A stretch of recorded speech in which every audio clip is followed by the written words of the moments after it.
and I'm doing $10 an hour work. And I got the phone jammed to my ear. I'm like, I got pizza boxes. I'm doing all this shit. And I got the phone to my ear and I'm talking to Jake and we're negotiating an $11 million deal. All seller finance, 80% bank, 20% seller. This is the deal of a lifetime for me. It's $11 million. We walked away from closing with $110,000. The title company's like, I've never seen this before. I'm like, you may never see it again. We still own that deal. We refied it twice.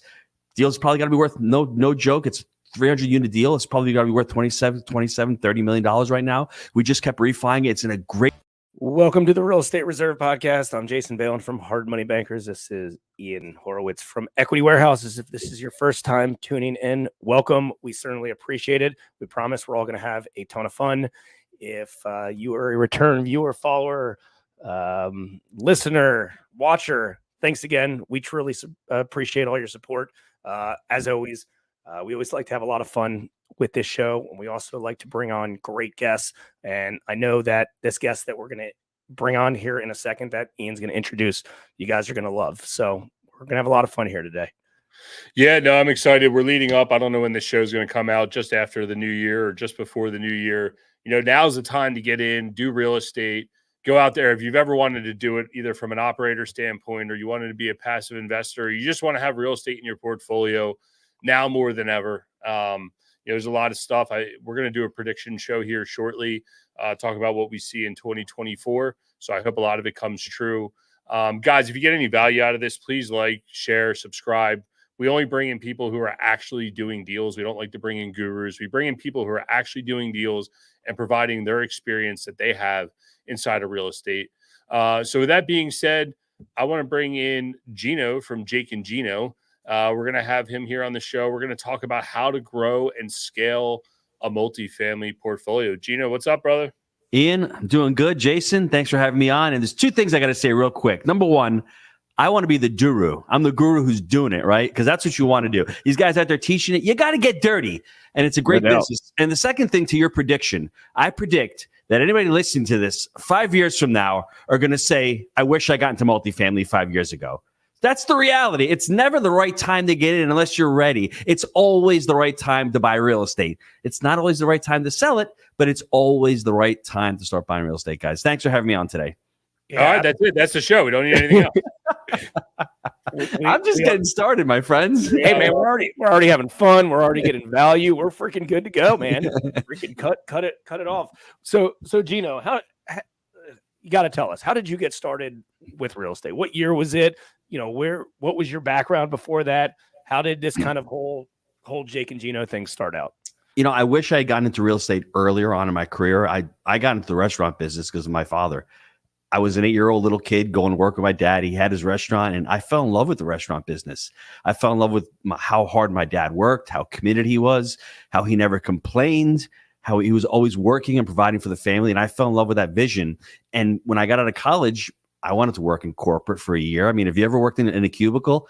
That sucks. Let me tell you, that's like watching paint dry. And I said, I can't deal with this anymore. I mean, like when you're used to going to work, working 12-hour days and, making people happy, I was doing the opposite in corporate. So I went and opened the restaurant with my dad, my mom, and my brother. And we had the restaurant for about 15 years.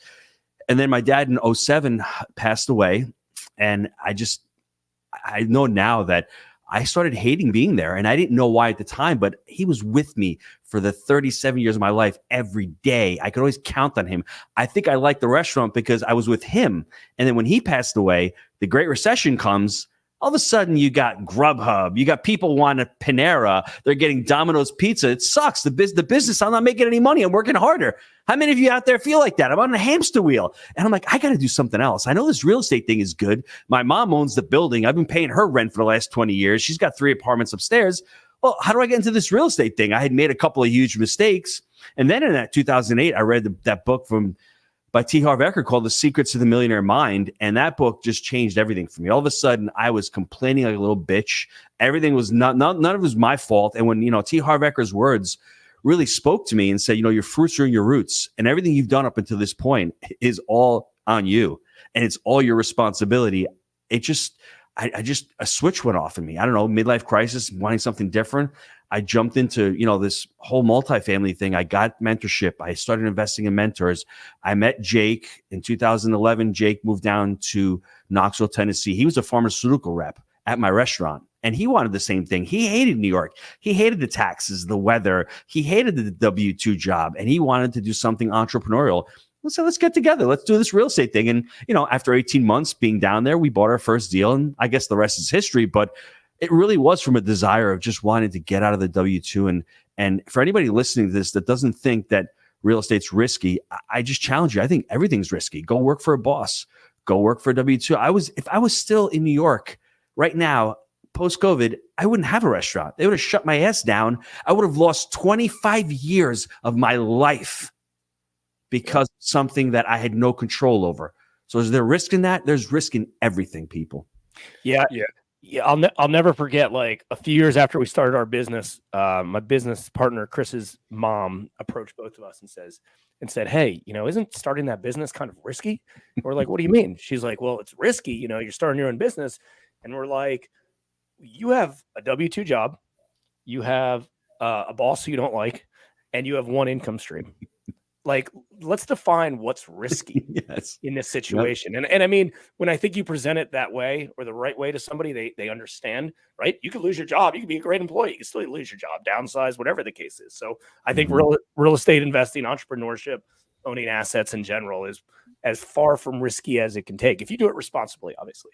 Jason, I had a very similar situation to you. In 2006, I met a guy. I call him Maserati Mike, and he pulls into my restaurant, and I partner up with this guy. And, I say to myself, I have $172,000 in the bank. I'll never forget that number because 18 months later, it was gone. and I always want to blame Maserati Mike. But it was really ultimately what T. Harv said. I did no due diligence. I should have never gone into business with this person. There were no values alignment. There was nothing. But my mom was always in my background saying, that's risky. That's risky. So I never even told her that I was partnering with Jake until I had 200 units. And at the 200 unit mark, I sat her outside of the restaurant one day in a park on the bench. And I said, Mom, I'm about to leave the restaurant about another 6 months. She was flabbergasted. So this is a woman that I would be with every single day. And I had to hide it from her because I knew she was trying to protect me. I knew that story would always come up. It's too risky. You've got to stay small. We're not entrepreneurs out there. As the economy's contracting, you got to. And I'm thinking that's like some of the worst advice that I could get, but all she was trying to do is to protect me. That's all she knew. That was from her paradigm. Okay. And I knew that it wasn't Maserati Mike's fault. It was my fault. And how am I going to get better? So for those of you out there that are struggling, just find a group like a Jake and Gino or like another community that really can support you and that's trying to achieve what you're trying to achieve, because it's really hard out there to find people where you can level up to. So for those of you out there, 200 units, didn't say anything to my mom. Then when I told her, it was like I had betrayed her. Like, how'd you do that? Well, that's a story for another day, Mom. Why didn't you tell me? Yes. My son's growing up, finally. I really wanted to say. So talk about that first deal that you were hiding from your mom. Talk about, 200 units. It sounds like you tried doing real estate before. Obviously, your mom's laughing all the way to the bank. You're paying her every month. So you kind of knew that making passive income is the right thing to do. What did that first successful deal look like with Jake that you guys bought in Knoxville, Tennessee? And I think, to be clear, you're still living in New York. You're still living in New York at that time. You got boots on the ground with Jake. What's that deal look like? Ian, that's a great question. And for me, I always like to break my life up now. In the last year or so, I've been breaking it up life before Jake and life after Jake. That's the reality. Because life before Jake, my first deal was a triplex. And it was beginner's luck. It was great. I owned that deal for 20 years. I just sold it back in 2020, 21. I sold it. But the second deal was like that mobile home park, which was terrible. Then you think I'd learn. 3 months later, I had bought a strip center up in New York. Crappy deal. Owned that for 10 years.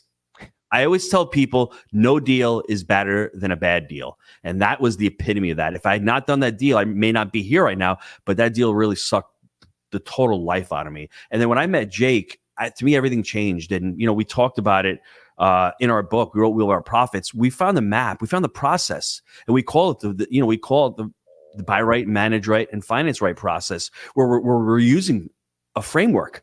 And when you hone in on something and you're doing it And every deal is very similar. For us, we were buying from mom and pops. That was a mom and pop owner. We had our buy right criteria. We understood the financing. We get into this in the show, but I didn't have a process before Jake. I was all over the place. I had a shiny object syndrome. I'm going mobile home parks, strip centers, duplexes. Then when I realized, let me just focus on one asset class. Let me focus on one market.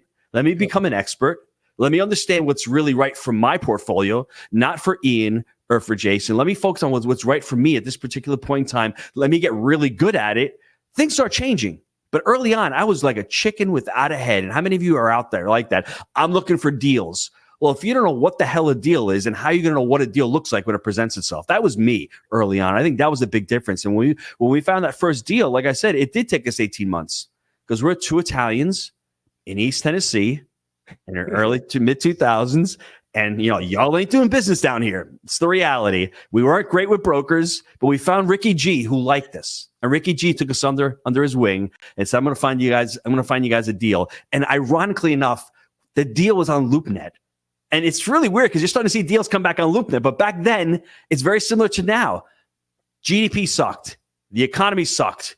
You couldn't raise capital. Everyone was doing seller finance deals. There were deals everywhere, but no one was around. And I think that's what's going to happen the next 18 to 24 months. That's what I'm predicting, at least.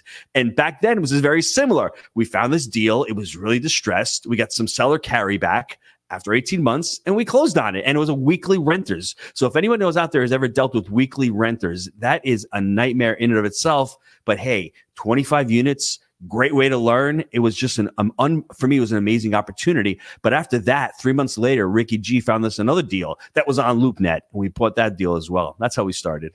Hey, have you ever bought any pre this? Did you own any single family residential properties?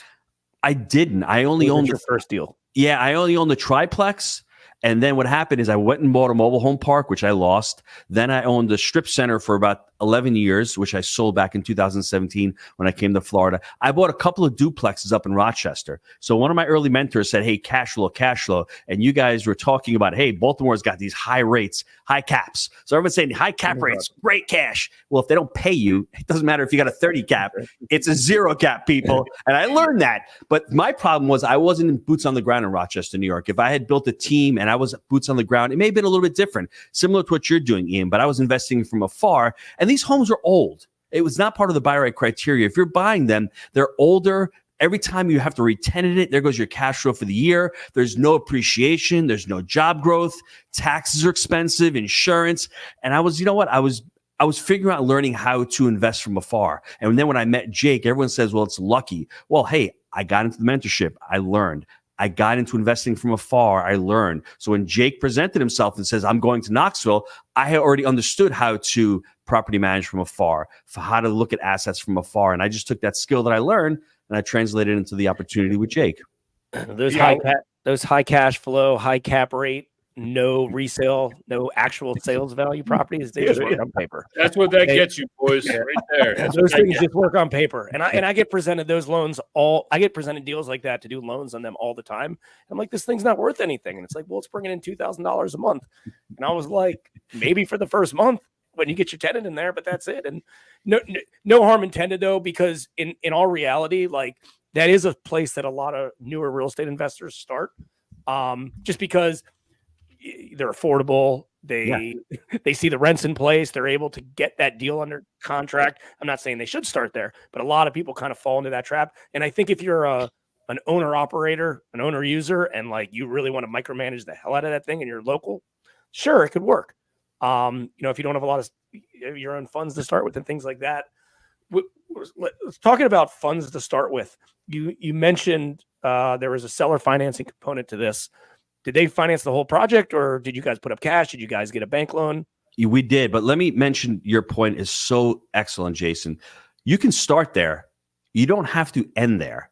I started in depressed properties. It's called trading up. You're starting with more what we call in this part of the market cycle value add. We just call them distressed. So it's okay to start there. That 25 unit property got us to a 36 unit. And then got us to 136 units, then got us into a better median income, better asset class, better vintage, don't stop and hesitate for all these stars to align and say, I need this, shiny object, 4-cap in the middle of the city with $80,000 median income. No, just start with any property. And I always say, think big, start small. You don't have to start with an 80 or 100 units. Start with a quad, start with a house hacking, understand the business, but don't make the mistake that I made. I think when you're starting out, I want you all to look at real estate as a business. Every deal and every property you buy is its own little cash machine. It's its own little generating revenue. Where I love about multifamily is you can have multiple streams within there, whether it's laundry, whether it's cable, whether it's move-in deposits, whether it's late income. That's the I think the benefits to multifamily, because you can scale that way. But if you have the mindset of becoming an entrepreneur within real estate, that's where I think people should start. It doesn't matter how big the asset is. On that first deal, it was 80% bank financed. They held 10% as a seller carryback, and we bought 10% as a down payment. So for us, it was a $600,000 deal, 25 units. It was, so we had to come up with about $87,000 as a total down payment with closing costs and all. It was me, my brother, and Jake. So it was $27,000 each. I mean, it was awesome. And we're seeing that right now. We just had a student do a 102-unit apartment complex in South Carolina. They got an $18 million seller finance note. They got to raise $9 million, $18 million, 6%, 10 years IO. How freaking awesome is that? And people are saying you can't do it. And why would they do that? Well, they don't want to pay the capital gains.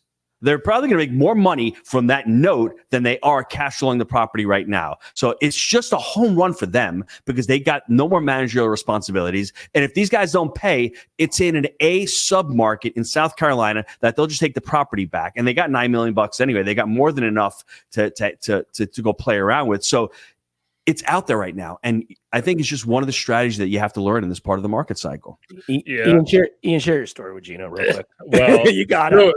Even though we're interviewing him, you got it because it's so relevant. Hit me. Yeah, hit me.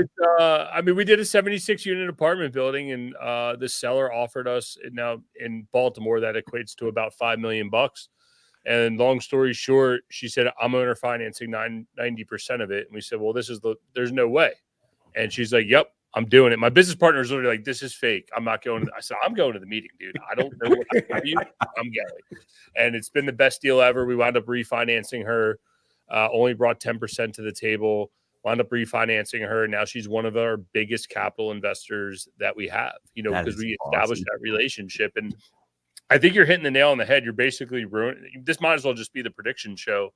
But with that being said, is like I tell sellers right now is like, look, I can't control the cost of capital. You can. You can help on price. And if you're willing to do this, you can help the cost of capital. That allows us both to get to our common ground here.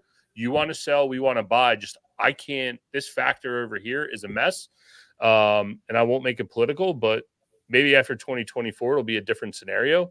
But as of today, the cost of capital is ridiculous and deals just aren't going to get done. You lower your price then. I don't know what you want your price.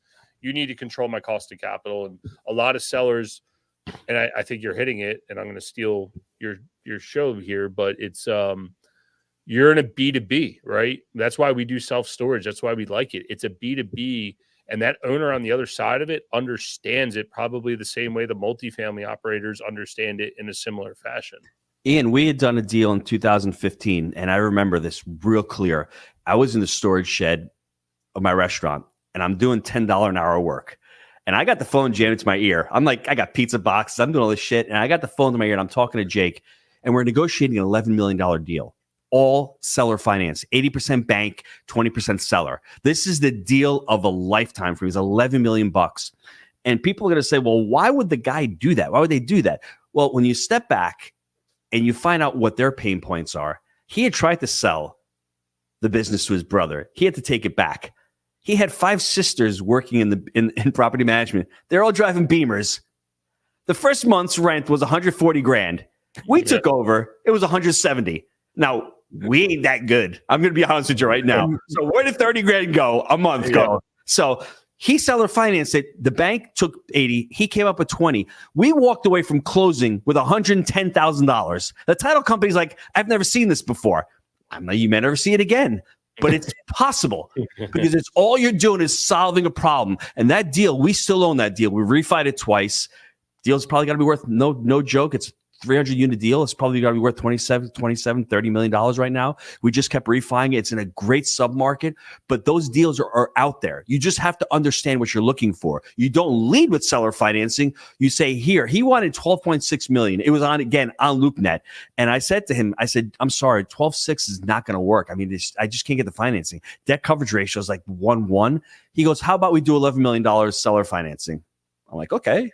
He proposed it to us. Yeah. And then the reason was all he wanted to do was to buy a Porsche, drive cross country, get his $3 million in cash. And what was he going to do with the cash? He was going to put in the bank at 1%. Well, isn't a freaking $2.5 million note at 5% a lot better than $2.5 million in the bank at 1%? Don't always think from yourself. Seek first to understand, then to be understood. Understand what their motivation is. Their motivation may be a lot different than yours. He wants to ride off in the sunset across the country with the Porsche making 5%. He doesn't want to deal with his cousins and his aunts and his brothers and his sisters ripping him off anymore. He wants close. He wants to be able to make sure that deal is closed and he doesn't have to think about that ever again. Understand that's how seller financing works. Yeah, that's a really good point because we solved a problem for our owner who wanted to take care of her mother, which was $20,000 a month in care home or, in home care. And we said, how do we manipulate this mortgage, whether it's term, it's rate, it's price of the property to get her $20,000 a month. And it makes financial sense for us. I mean, I'm just thinking, man, I wish I walked into your pizza shop back in the day. Probably had some really intense conversations over that counter, huh? Well, it's really interesting. I'm glad you bring that up because my partner, Mike, who we still have as a partner, comes in one day and I got my pizza coat on. I got pizza sauce on and everything. He sits down. He's a hedge fund trader. So he's working in New Canaan, Connecticut. He's a sharp dude. He's CEO of Louis Dreyfus right now. And he starts talking about China and gold and commodities. I just bantered back with him. And I said, Mike, we just bought a 25 unit that's grossing 13 grand a month. We paid 600 grand for it. You got a house in New Canaan. You paid $2 million. You're getting 10 grand a month. I mean, do the math. I'm making 3 grand a month more with 1/4 the amount of. So he stops for a second. He's like, this guy, pizza guy. He goes, how do you know all this? I said, I don't know. I said, it's just my turn to get out of this restaurant. I have a burning desire. So that very first deal, that's why I tell people, don't wait. So the stars align. Take action, and then you never know when your Mike walks into the room and you have that conversation and you're prepared. Because from that very first deal, he wasn't our partner, but from that deal henceforth till today, he's been part of the team. And he, if it wasn't for Mike and it wasn't for Jake, I probably wouldn't be here. Because on the third deal, he had the balance sheet. It was a $4 million deal. He lent Jake and me 500 grand as part of the down payment. We paid him 5%. When we refied the money out, he got his loan. He got his money back. And we all got flush with cash. I think that's the problem, that people stop themselves of what if this, what if that? I don't have the money. I don't have the experience. Just start taking action. And then if you're serious and you learn the business, people will gravitate towards you. If you have an opportunity, people are looking for opportunities to invest. And that's what Mike was looking for. He didn't need to invest with us because he's already in hedge funds. He's already doing commodities, but he understood the power of putting something into an asset. And he all saw the demographics. 12 years ago, everyone's moving down south. He knew the replacement. We're buying assets at 30 to 40,000 a unit, where replacements were 110, 120 a door. So he's not a dumb guy. He understood that. So be able to provide, what value can you provide for somebody? And I was able to provide the value of partnering up with us. And he had the value of his balance sheet and his business skills as well. Well, I mean, it's such a limiting belief that I think a lot of real estate investors also have, that they can't raise capital, or they have these good deals, but I don't know where the money's going to come from. And I mean, I'll tell you firsthand, when we went and raised capital 16 years ago, not that it was easy, but every well-off, quote unquote, rich person we knew said, yeah, I can get this % return. I could have this ownership interest in real estate. It seems like a no-brainer. Like, go find good deals. And I think that's kind of been a common misconception for a lot of people. But then I think as they stay in this space, they realize, hey, I'm doing good deals, and these capital investors are begging me to be a part of. Mm-hmm. I agree. There's two things that we got to do in this business. I think everyone should understand that you're sourcing capital or you're sourcing deals. I mean, in the last 18 months, there weren't a lot of multifamily deals. I think in 2022, we probably did 70 units. But in 2023, Jake and I have closed on 330 units. It's just me, Jake, and my partner, Mike. No capital raising. We let our employees invest with us. But what could we have done in 2022? If we were raising capital, it's all about the investors. It's all about building the brand. It's about the systems and the processes that you're managing, whether you're asset managing or property managing. So there's always something to do in the business. And I think that fallacy of raising capital, you have to look at it from a different perspective as far as I'm concerned. You're offering people opportunities. You have to make yourself known. You got to be transparent. You got to be willing to work hard. You have to have people trust you. I don't know if they have to like you, but they got to trust you with their money. And you have to be a fiduciary. And if crap hits the fan, they're getting their money back one way or the other. And if they feel that confidence and they trust you, then they will invest in your opportunity. Yeah. And the better the opportunity, the more likely they're willing to jump on. And winners want to be with winners. And if you're out there explaining what's going on and being transparent, that's one of the reasons I do the podcast with Jason. Mostly, me and Jason talk on the phone every day, and we're like, well, let's just take this material to the podcast. But a lot of it is, hey, this is what's going on real time in our business. These are the people we're talking to. We're hanging out with Gino. We're hanging out with so-and-so guests. We're learning about their business. We're learning how they're investing in flex space or multifamily or self-storage or any asset class in between. So I think it's important that you wear your heart on your sleeve. What for someone that's, just talking to you here in these past few minutes, like, I'm like, damn, I wish, and look, we're very grateful for where we are today, but going from zero to multifamily, how many people can actually do that? Because when I sit here and talk to you, I'm all amped up to just go and be like, yo, damn it, I screwed up. I should have just went right into multifamily. What's the bet? Like, is there barriers there for people that they need to be aware of? Because I think also I had a maturity level issue that probably wasn't a good thing that would allow me to jump right in. But how many people you see successful jumping right into multifamily and skipping the single family space and being successful at multifamily? Mark Twain has a quote, and I forget the quote how it exactly goes, but it says something to the effect of, it's not what you don't know that's going to get you in trouble. It's what you know for sure that just ain't so.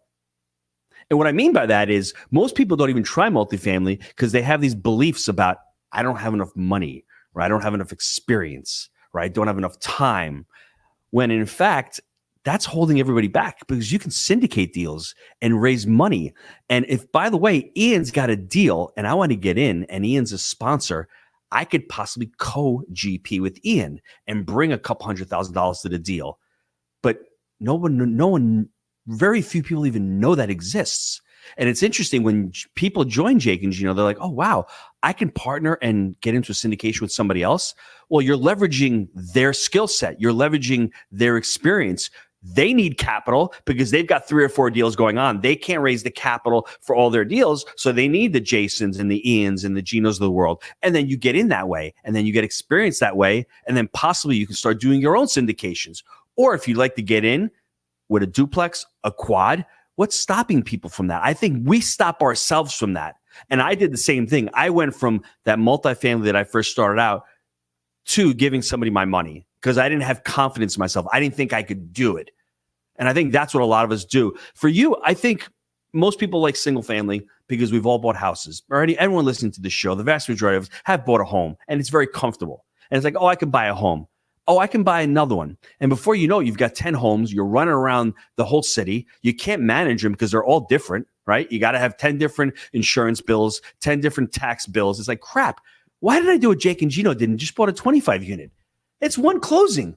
All I have to do is 1 to 2 deals a year, a couple hundred units a year. That's all I got to do. And I am happy as a pig in crap.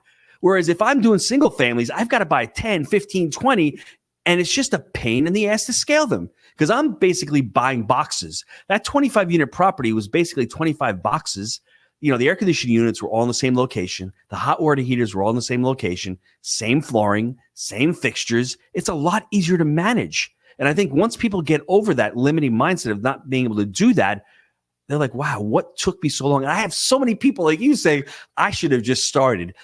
You should start wherever you feel comfortable, wherever you think, because I think our behaviors are belief driven. If we believe that we can't do it, then we're never going to do it. I'm here to tell you it's accessible to anybody who wants to learn the business. But if you're saying to yourself, I don't know if I can, then you're going to believe your own inner talk. What I would say to you is go out there and go listen to a lot of people who have podcasts because Jake and I are not rocket scientists. We're the pizza guy and the drug rep. I'm just saying, like, the business is not rocket science. It really isn't. Once you figure out buy, manage, finance, and a few other things, It's really not that difficult. I'm being completely honest with you. We tell everyone we're just two dumb firemen, man. I mean, that's literally all it is. But I agree. It's if you have a buy criteria and you learn the financing side of things, you can literally do anything you want. And I think you kind of hit this earlier in the podcast when we were talking about it.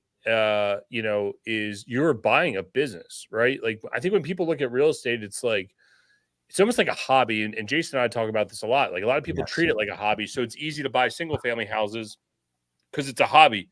You can't go to the bank with a BS balance sheet or, I don't know, man, I'm just going to figure it out. This is my property management system. It's like, no, you need to have everything in order to go and operate that. You are literally buying a cash flowing business day one that you get to maximize and operate and grow the revenue stream. Mm-hmm. I agree 100%. Yeah. Yeah. I mean, no, it makes sense. I mean, I think taking, the money side apart away from it, because I think it's not just the money side. I think people are like, well, how can I buy this $2 million property? There's a lot of risk. It's $2 million. Right. And they think dollars and cents, where I think we can all agree that $50,000 crap hole property you bought probably has significantly more risk. I mean, on a lender side, the bigger stuff is significantly safer for us to do than the smaller stuff. And there's no money to be made in the smaller stuff. So if any listeners right now can get over the hurdle of their limited beliefs, do bigger stuff, because you're going to make more money. It's going to be a heck of a lot easier, and you're probably going to have less risk. Jason, let me add one thing to that. I would tell everybody out there, when I hear the excuse, it's I have no time and I have no money. I have 6 kids. I lived in New York. I didn't have a ton of savings. I didn't have a lot of time. I homeschooled the kids and I had a restaurant business while I started the real estate. So if I didn't use that excuse, we're all using that excuse. And the money, well, all of these entrepreneurs that started with nothing, whether it was Apple, whether it was Facebook, whether it was Dell, whether it was Microsoft, they didn't have a ton of money either. So the money doesn't stop them. Read the book, The Psychology of Money. Understand what your relationship to money is. That's the most important thing. The only relationship that I had was I was a really good saver. I could save money. And then for me, it was hard once I had it in the bank to be able to put it into a deal, because then it was gone. But then once I saw it come back to me in a refi, I'm like, my psychology has changed. I'm saving to buy assets. And these assets are paying for the events. I'm not saving for the event. I'm not saving to pay for college. I'm not saving to pay for retirement. I'm saving to buy an asset that's going to pay for that event. Everything changed for me. But my relationship with money is still such that sometimes I can't enjoy it for myself. I can spend the money on the kids and all, but for me, it's sometimes I need to get that money and I need to put it and buy an asset with it, or buy something where I'm going to derive some type of value from it. So go and read the book. Understand what your psychology of money is, because if you're always saying to yourself, it's too expensive, I can't afford it, I don't have enough. Well, when did you develop those ideas or the thought process with money? It was probably early on, and you heard it early on from people who are probably broke or probably had that mindset, and you just carried you through through your adulthood. And that's one of the reasons why I sort of had to cut myself off from my mom. I always heard we have to stay small, don't take risk. That's why I had one restaurant for 20 something years. How could I have 1,500 apartment units in less than 5 years with the drug rep, but have one restaurant for 20 something years? That makes no sense on its face value. And I had a good restaurant. We had really good food. I really knew what I was doing in that business, but I couldn't scale it. Why was that? It's all about the relationship that I had with money and the psychology that I had around business and my limiting beliefs and my thoughts. I'm glad you brought that book up, because that's one of Ian and my favorite books. And we've read it multiple times or listened to it on Audible multiple times. And every time we do, we're like, hey, here's a few other things we should dive into this. It's good. So obviously it's great, actually. So obviously you have an impressive resume in your own portfolio related to, I know you do some coaching and some education, and you have, I'm guessing, a good amount of students that you work with. So they've got 55,000 units so far that are done. Is that correct? It's up to 75,000 now. So how did that get started? Like, and what was your, I guess, original goal to kind of take it to that level and, help help aspiring multifamily investors? Jason, like everything else in life, it started slowly. I mean, it's one of those things. We wrote a book and I was actually doing some coaching on it. Why did I start Jake and Gino? Like really subconsciously, what made me want to start it? Because I didn't need to. I just left New York, went to Florida. Jake's doing the portfolio up north. And I'm like pretty bored down here. Like everyone thinks retirement, go to the beach. That crap gets boring. After 3 days, I'm like, what the hell am I going to do? And I said, let's just write a book. We wrote the book, Wheelbarrow Profits. And I was doing work with a coach. And the coach really pulled the story out of me and basically said, it seems like you started Jake and Gino because you wanted to carry on the legacy of your dad. Because my dad was a great role model to me. He was a great mentor. I love the way that he worked. I love the way that people respected him. I love the way how he created impact through his food. Everyone loved his food. His employees really liked him. And I think that's what I wanted. And I just used real estate and multifamily and Jake and Gino as the conduit for myself. So it's sort of selfish because I'm starting it out with the guise of monetizing. But that's not why you do it. I'm not here on the day after Christmas to monetize. I'm here on the day to kick it with two real estate guys to possibly learn something and to make my community better and to have fun and to speak to people that I could never speak to unless I'd have to pay thousands of dollars for. So I started out just as a fun project. And 7 years later, it takes a couple of years for it to build up. You need to get students who start the training, who go through the buy right, the manage right, the finance right, who make some mistakes, who buy some deals and then refinance. And then 7 years later, you're like, holy crap. We've impacted, hundreds of people. There's over 120 people who have left their jobs through Jake and Gino and started doing the real estate full time. And for me, I love it. It's hard to explain to you. Like, you think you're just doing some podcasts, you're writing some blogs, you're writing some articles, but I've got people saying Merry Christmas to me that 5 years ago, I had no idea who they were. And it's amazing how you've impacted their lives, but they've impacted my life almost as much as I've impacted theirs because our students are really smart people. And there's so much to learn from them and being able to do different retreats and not just focusing on multifamily, but the personal development aspect of it. It's so important to multifamily. Anybody can do multifamily. Anybody can do the mechanical part of it. It's 80% psychological. It's 20% mechanical. If you can work on the psychology part of it, and that's what I'm trying to do with Jake and Gino, is work on the psychology part by doing all these content pieces and by being on podcasts and by sharing my story and saying, hey, it's not easy, but if you stick with it and you work on it, anybody can do it. Yeah. And it's almost the same as people say to us today, like, hey man, and they probably say the same to you. You have enough. Yeah, no shit, I have enough. But you know what? It's selfish for me to stop. Yes. We have a team. We have other people who want to produce. They want to grow, right? Like our team every day, they're like, well, we want to do more, because people, if they're not growing, they're dying. And I think you hit the nail on the head when you said, yeah, retirement, I'll just go sit on the beach every day. And it's like, yeah, like everybody, the fantasy of that is what they want. But I can tell you right now, like, it's not real. Like if you're a real producer and you're really impacting lives, you can never shut it off. There's a meme going around right now where it's like W-2 employees asleep, entrepreneur that's asleep, and the entrepreneur is just wide awake with 1,000 things on their head, and the W-2 employees asleep because we are producers. We are creating impact.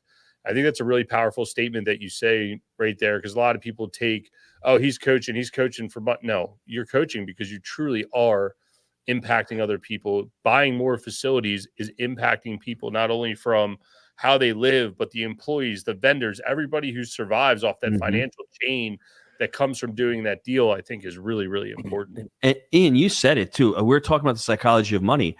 It's autonomy. In the book, they ask, when is too much, too much? We're not chasing money. As an entrepreneur, when you're financially free, you're chasing opportunity. Money just shows up. Money's the result, right? That's what goals are the result. We like the system and the process that leads to that. That's the difference between people who are financially successful and those who aren't. Those who aren't, like I used to be, I'd work every day. On Sundays, I'd get paid. I'd rinse and repeat. That's what my process was. I was never financially free. I never had the autonomy that they talk about in the psychology of money. Once you get that autonomy, to me, it really does lead to happiness because I don't have to really worry about coming in to do a podcast to pay the bills. I'm here because I want to be here. We're all trying to achieve our sole purpose, why we're on this planet. And if you have the bills paid for and you can do something you really like coach or like help others or like do podcasts or do masterminds, whatever it is that lights you up, that's why you're here. Money is just a result. Multifamily is just a vehicle to get you there. That's what people don't understand until they're there. Like, oh, wow, I've been working all these years for money. No, you've been working to chase opportunity. That opportunity will bring the money.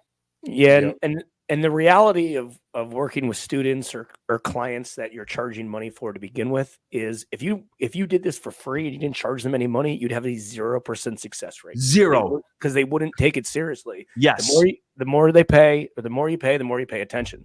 I mean, think about anything in life, right? Like, you know, when you get into real estate, hey, you read a book, right? You read a book and it's whatever, $10, $20.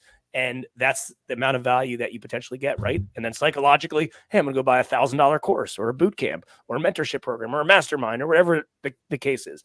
And you're continuing to kind of grow, you know, first with your head as you continue to buy and pay more attention to that thing. We see it all the time inside our mastermind group. You know, we've done some private consulting as well. And the folks that we have done consulting with, I mean, they're peers, right? They're equals. A lot of them probably are more successful than we are, right? Like in different ways. I'm an expert in private lending. You're an expert in multifamily. Ian's an expert in potentially self-storage. But at the same time, like the people we're working on want to become experts in that. And they understand the value of, hey, if I pay for this, I know that if I pay $10,000 for this, that number one, it's going to psychologically get me involved immediately, and I'm going to shortcut 1 year, 2 years, 5 years by just having them help me to do so. So I think that's also a very common misconception for a lot of folks that, you know, want to get into into some sort of mentorship program to begin with. Like they haven't they're not ready if they haven't pulled the trigger and pulled out their wallet. It's accountability. When I'm paying for something, I'm going to show up. I'm going to be prepared. If I've got a call with my coach, and I've gone through this, I've done hundreds of thousands of dollars of training. I'm doing a speaker training right now. Every Sunday from 10 to 11:30, we need to show up. And I paid for it. You know, I can't come this Sunday. Well, I'm showing up because I paid for the damn program. And if you remember Maserati Mike, did Maserati Mike have any money in the deal? He had zero money in the deal. He had no skin in the game. So it's similar to your education and mentorship. If you have nothing invested in it, you can just walk away. Mike just walked away from that deal. He had nothing to lose. I had all the skin in the game. I had all the money in the game. And that's how it translates to personal development. If you're not paying, if you're not putting in something into it, you're not going to show up. It's either you learn on the street or you learn in the classroom. I've done both. And learning on the street is really expensive, really painful. And do you really learn? You learn, but you don't learn as well as you do if you're finding people who are really successful and have done it and follow their process. Yep. Yeah, there's hard-headed idiots like me that will be like, Gino's lying there. No way, no way, no way. Bang in the head. All right, Gino. All right, I'll listen to you. You know what I mean? It happens, you know, but yes, some people need to learn in every different way. Gino, one thing we like, well, first off, this has been an insanely great conversation. Guys, 2024, like if you're looking to kick it off, you know, whether you do something with Gino or you're doing something on your own or you're doing something with one of us, whatever it is, go do it. Just go swing the bat. Maybe it is. I've always wanted to learn from someone. Go swing the bat. Go do something. And I think this will be a great episode for everyone, and hopefully they get all the bombs that everyone's dropping here on this one. But one thing we like to ask all of our guests is, what's one book or podcast that you think everyone should read or listen to, or something that's relevant right now? Wow. We mentioned The Psychology of Money. And for me, it's one of those books that even the limiting beliefs, even should I pay for my education? It's just a word. Is it an expense or is it an investment? It's really what your relationship with money is. Are you getting more value by paying Ian for his mastermind than what your money's worth? I venture to say 99 times out of 100 you would be. One of my favorite authors, honestly, is Stephen Covey's The 7 Habits. And I read it back in 2008 and it didn't really resonate with me. But when I read it again a couple of years ago, all those habits, if you really chunk them down and distill them down, if you're doing all 7 of those habits, there's no way that you cannot become successful. There's just no way. I mean, he's really drilled it down in the book, and it's a phenomenal book. It's not a hard read. It's pretty simple, like investing in multifamily. But if you can take those, sharpen the saws, first things first, start with the end in mind. I mean, seek first to understand, then to be understood. All of his habits in that book are really profound. And if you can follow those habits, whatever your business you're in, whether you're doing lending, whether you're in self-storage, whether you're multifamily, at the end of the day, it's just business. That's all it is. And there's so much we can learn from each other that crosses over the different real estate niches. Yeah, isn't it funny how we talk about it all the time? Like, and a lot of the guests say the same things. Like, yeah, I read this book one time, but then I came back and read it again. I was like, holy shit, like Yes. you can't see it right here, but I got Atlas Shrugged up on my thing, and we read it in high school, and it didn't resonate with me. And then Jason and I did it in whenever Trump was getting ousted last time. It was just so funny the last election cycle. It was so funny to listen about producers and people that are drag on society and all the stuff that was going on in the political arena. And you're like, oh my God, they're doing it to this guy. It was like, holy crap. But it's amazing how certain books resonate with you at certain points in your life. So I can't read that book. I started reading it. I'm like, I don't got to read it. I'm living it. Why would I read a book that I'm living every day? My partner loves the book. He's enamored with the book. A lot of our LLCs are named after characters in the book. So it's really interesting. He loves that book. It resonated. I think we just really needed something to mentally just like block everything else out and like live it. And it was fun. Sometimes it's fun just to read a was that nonfiction or fiction? I don't know. I'm so bad with that crap, but not a real book, like a made up one. But think about that. But it wasn't real. It was real, but it wasn't real. But you know what I mean? Like she wrote that in the 40s, right? Or the 50s or something. Like the fact that book and those traits about everything she wrote about, the principles that are still around today, and you can identify them. The same thing you're talking about, the 7 Habits or the Psychology of Money or any other book, the fact that you can apply those principles, and one day, hopefully someone reads all of our books and they're like, man, those principles still apply today, 50, 70, 80 years from now. That means you've really mastered life or skill or whatever it is, and you truly are helping other people. Mm-hmm. I keep wanting to say Jake. Gino. We got to change it to Gino and Jake, and then I always say Gino first. But Gino, what's the best place people can find you if they really do want to do something in 2024? How can they track you down on the internet, learn more about what you guys do? Ian, we can't change it to Gino and Jake. It doesn't sound as good. My kids keep asking me that. I said Jake and Gino rolls off the tongue, and me and my wife have a podcast called The Julia and Gino Show. It can't be Gino and Julia. Julia and Gino sounds better than Jake and Gino. Just go to jakeandgino.com. And listen, I got a book here. It's called Creative Cash. One of our coaches wrote it. If you want a PDF copy, just email me, gino@jakeandgino.com. I'll send you a PDF copy. This book is got seller financing, seller carryback, master lease options. We've got a negotiation technique in here. We've got the 3 pillars of real estate. Bill wrote this 2 years ago, knowing that seller financing was coming. It just COVID prolonged things. It just extended the cycle up. But this book for the next, I would say 2 years, there's going to be a lot of opportunity in the seller financing space. No doubt. I certainly agree. Gino, any last words? We certainly appreciate you spending near the last hour here with us. When I think about real estate, what it's done for me and for my family, I think it's just an amazing way to create wealth. It's an amazing way to take control of your destiny. And it doesn't have to happen overnight. Give yourself some time. We go to college for 4 years to get out, to get a job, and then go back for another 2 years. So if you spend the next 12 to 18 months learning the business, not doing a deal, that's okay. For Jake and I, first 18 months had goose eggs. Then after 24 months, we had 200 units. And after 4 years, which is a 4-year college degree, we had almost 500 units. So just take your time. Don't beat yourself up. Pick a niche, learn the niche, and shut off the noise and focus on what's right for you. Certainly appreciate it. Final last words. Thanks again, Gino. Thanks, guys. Thanks for tuning in to the Real Estate Reserve podcast. Do us a favor and like, comment, and share our broadcast. It helps the algorithm and helps us spread the word too. Till next time, thank you for tuning in.